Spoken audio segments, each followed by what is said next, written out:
Sectadi Catholic TV, divinely inspired, fully Catholic.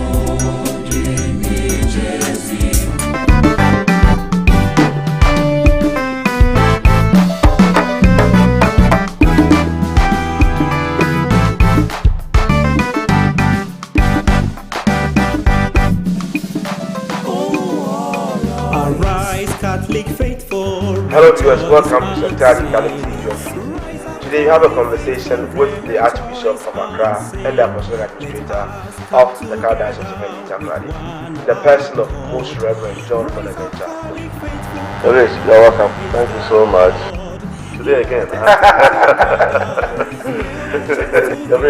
The Ghana Catholic Bishops Conference recently issued a statement condemning the tribal and misogynic comment made by a prophet Medico. Beyond the issue of the communique, what practical steps is the conference and the Christian Council taking to ensure that these things do not occur in the future? Yeah, thank you so much for this question. It's true. We can issue a communique to condemn things like this. Unfortunately, it's like sin. The church has existed many years. We speak against sin, but all the same, there's also sin in the society. What do I mean? We have come out with this condemnation, but then we are not going to be with these people in their private churches to stop them from saying things like this. So I think it's another occasion to educate the Ghanaian, educate the preacher, educate the religious leader to know the responsibility he has in front of the people he's speaking to. Because the people come from different shapes of life in the society, different people who are there. So if you are a pastor and you say things like this, it only reveals the lack of formation that has been part of the formation or training of these pastors. Because a pastor must be responsible. So what you said is a real show demonstration of irresponsibility. That he as a pastor calls himself a prophet. Is displaying in the society. But again, what can we do as bishops to stop this? As I mentioned, we can say that. We have said this, we have said that, but at the end, people are free to do what they are doing. We cannot stop them from doing what they are doing. Only that I think it's important that the church must be the formator, the church must be the place where we go to form consciences. And also to inject a sense of responsibility in anyone who calls himself or herself a leader in society, to see that making divisive comments like this can be very unfortunate. Okay. Yeah. All right. Dr. Grace, just opposing how the issue of the Canadian girls was handled and how our own Takoradi girls issue has been handled by the police. Is the state represented by the police failing its citizens? And what can they do to win the trust of Ghanaians? Yeah, that's another very difficult issue at stake in our country at the moment. But since this girls got missing, a lot has been said, and concerns have been raised on the way things were being handled by the police, by the security agencies in the country, and at the end we are just confused. I mean, you remember when this man who was at the center of, apparently at the center, alleged to be at the center of this kidnapping, was sent to the police station. We heard that he broke jail. If that's the right word to use. He escaped. He escaped. How is that possible? How is that possible? A person of that sort, arrested for a thing like this, can escape from the police. You see? So that already started a whole confusion in the minds of the people. The families, I remember when we visited the family, they are concerned when nobody was speaking to them. They do not know who speaks for the government to them. Well, all they were hearing was what the media was saying, or media houses were saying. And at the end, we heard sometimes we also heard the CID boss telling us that these ladies will be found. They know where they are. Yeah. And at the end, we do not know where they are. Yeah. How is that possible? For a CID boss to say something like this to the Ghanaian? Yeah. You know, and at the end, we hear that now they have found some bones and they're doing what they call it. Yeah. So it's so difficult, so much confusion in this whole thing. But they say at the end, well, they are telling us they are making the forensic test to come and tell us whether these bones really are bones of these girls. Yeah.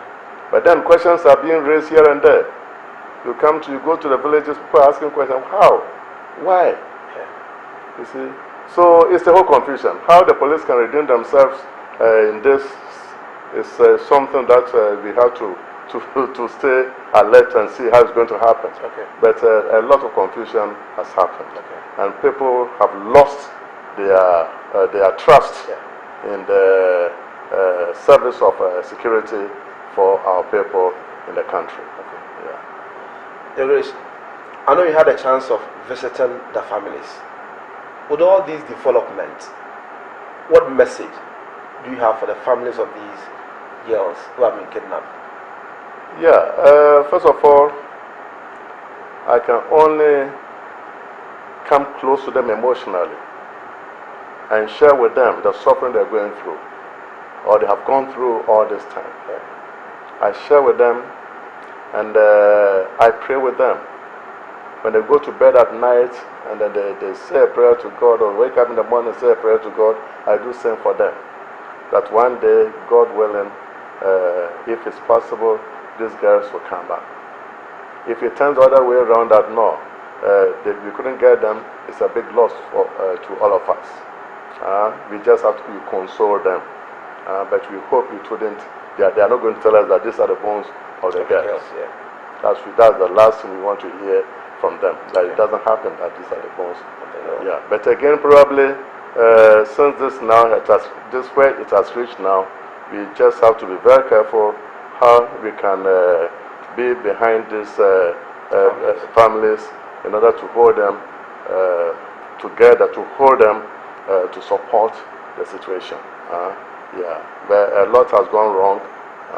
At the same time, I want to speak to our boys and girls in the country, not only in Takra, but in the country, that we have to be careful. We have to be security conscious. We shouldn't do things that can bring difficulties to us. Like kids being sent to the market, kids being sent to places like this. The time is gone. In those days it was easy, but today it's not. So parents must be responsible, must be alert to these things are happening. So it's not just those who have lost their children, but to all today, and especially the young ones. Don't take things for granted. Be security conscious. Don't just run after this person or that person you do not know. Yeah. Parents shouldn't send their kids to people or to work with a man who comes and say, tell me, look, I want to see this person's, I will tell me where the home of this person is. Oh, I don't, okay, can you use mobile, go with the person. These things have gone and passed. We can't do that again. So we have to be very, very careful with security at the moment. Yeah. Your Grace, what would be your advice to Ghanaians, especially as regards how we treat foreigners, specifically Nigerians and the Chinese, knowing that some of them are connected with this issue of kidnapping and the Galamsey menace? You see, first of all of us on the planet Earth are brothers and sisters. All of us, we are brothers and sisters. It comes to particular countries, they have particular laws to guard the operations of their citizens and also of foreigners. And so these laws must be seen to be working. these laws must be enforced. That protect the foreigner, at the same time protect the citizen. You see, if we don't do it that way and try to nationalize crime or put a national face on crime, we are having it wrong. Because just as we have in our country here, we have Nigerians who are misbehaving. You go to Nigeria, there are Ghanaians who are misbehaving. You go to any other country, there are Ghanaians who are also doing things that are not right. The laws of the country must be seen to work. And that must be what is to protect the citizen and also to protect the foreigner. So if somebody comes to the country, he comes with a valid document, he comes with a valid document. He sets up a beautiful, job to employ local citizens. You see, he gives job to the people. It's a contribution to the economy of the country. At the same time, somebody comes from this same country, but he does the wrong thing. You see? And so, as I'm saying, laws must be seen to work for both. Unfortunately, talking about this Chinese people, what pains me, and I believe and I hope the government is doing something about that. I don't have an answer to it. Is this thing about a Chinese woman comes to get herself into this galamsey business, loot the country, and then she just repatriated. You see, another one comes, this Rosewood trend we are talking about, and then she just repatriated. Is that sufficient as a response of the country to the situation? You see, just repatriation. What is it? Of course, repatriation is a form of punishment. But at the same time, I mean, there are foreigners in our prisons here for misbehaving. And some probably minor offenses than what you are talking about. You see, the laws of the country must be seen working to protect the Ghanaian, at the same time protect the foreigner. Because the earth is a home for all of us. If you get your proper documentation, you can go and reside somewhere and then continue with your life. If you don't have the proper documentation, you will not be allowed to go. If you go there, you are illegal. If you get to that country too, there are laws that guard the way you live, the way you behave, the way you work over there. This country must be seen to have laws that are also working for both the citizen and the foreigner who has come to settle in our country. Your Grace, a few months back, there was this discussion in the media that the government is thinking about regulating these one-man churches. In your opinion, what should be the way forward? Yeah, again, thank you for bringing up this question. I think it's an unfortunate expression. What do I mean by this? The fact that a church is a one-man church, as we call it in Ghana, does not necessarily mean that it is not a good place of worship. There are some what we call one-man churches that are doing good job in the country. You see, and so we cannot just say that all one-man churches are not good. There are, as I mentioned, some of these churches that are doing well. There are also, in fact, even people or pastors that could be even in the other churches that you do not call them one-man churches, that can also abuse the use of the gospel.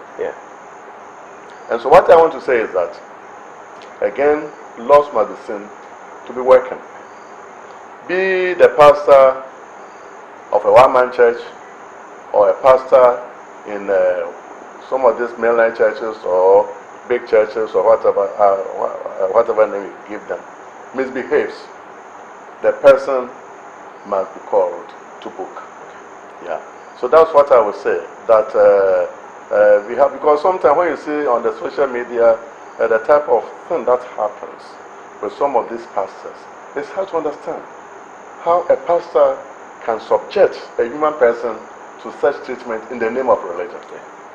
Such a person is abusing a fellow person, a fellow human person, and must be seen to respond to the law, you see.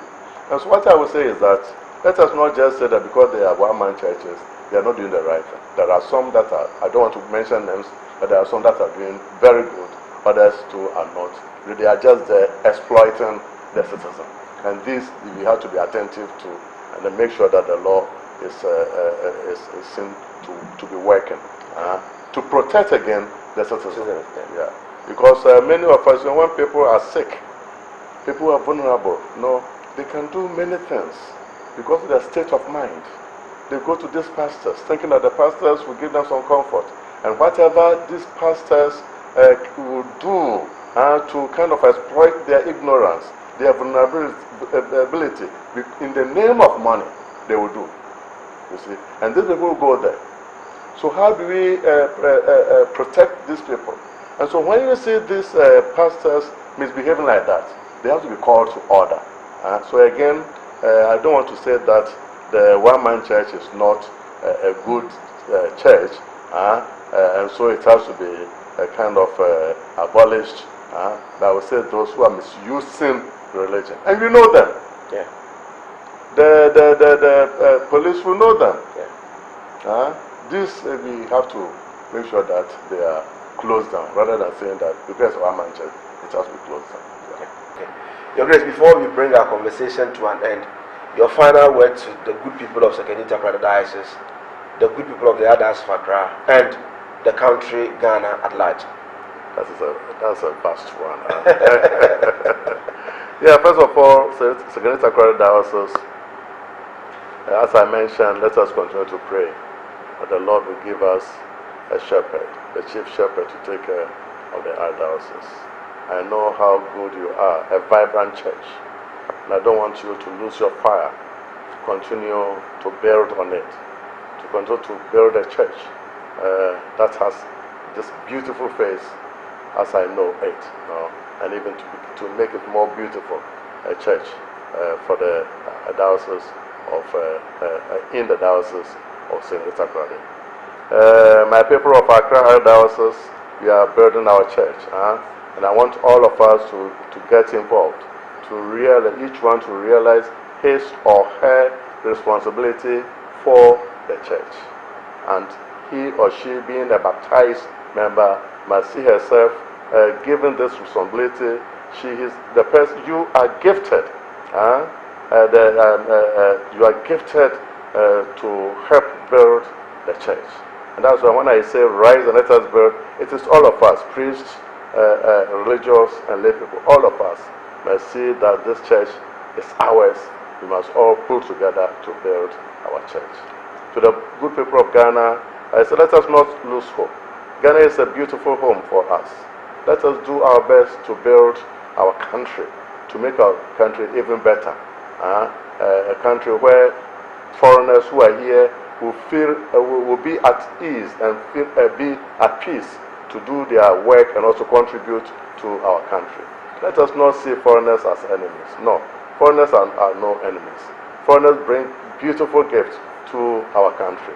Let us allow them to give us this gift, and let us also share what we have with them. Let us see foreigners as our brothers and our sisters, so we all live in peace to build our country.